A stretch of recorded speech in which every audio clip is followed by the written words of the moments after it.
How's it going, guys? Today we are going to be doing a quick little overview video of the Scalarworks FUSE 01 mount. So this is a mount that is a riser. Now, risers are not something new. We've seen plenty of them over the years, but this one's just a little bit different in that it's intended to be longer than your average riser. So you can see I have this, this magnifier and this Wilcox Boss XE mounted on here, and they're all on this one single riser on the FUSE mount. So that is a pretty big departure from what we've seen from other mounts and risers out there that are intended to bring optics up to a 2.26 height, which is what this is.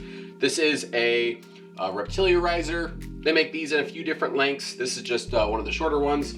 And then of course, who could forget the Unity Tactical, the OG EOTech riser and flip up magnifier. So the downside to something like this is that you have to buy a mount for both, and you may not want that. You may not want to buy both a mount for your magnifier and your laser, or you might have a different situation where you have something like wanting to mount a little smaller Aimpoint style red dot and then maybe a laser, right? So some type of rear mounted laser configuration. There are some things to consider with this riser. Real quick, I'm just gonna dismount this magnifier, but actually before I do that, before I dismount this magnifier, I'm just gonna show you guys that all it does is it just brings your standard optic setup higher, right? So if you like this motion here, you like rolling to the side, you don't want a fold to center like with Unity, you can go with this configuration. Or like I said, if you only want to have to buy one mount, which is going to be cheaper than two, you can buy the FUSE. So I'm gonna get this pulled off here, and we're gonna talk about the only thing to consider when you're purchasing the Scalarworks FUSE mount is that if you want to put a laser on here, you're going to be somewhat limited in what lasers you put on here. So this is the Raid XE, right? Not the Boss XE. This one's just the laser. And this one has its Picatinny mounting lugs all the way forward.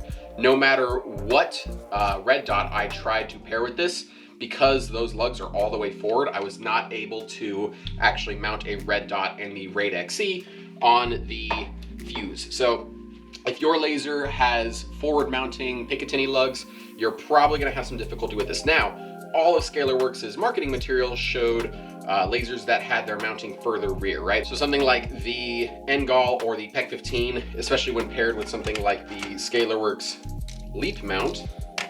So put the Acro with the Scalarworks Leap, and then we're actually going to use this Ravivon GL4, which I think is going to help with the example. So smaller setups like this are going to work just fine with a, either a smaller laser or one that mounts more rearward, and then combined with a Scalarworks Leap on top of the Scalarworks FUSE.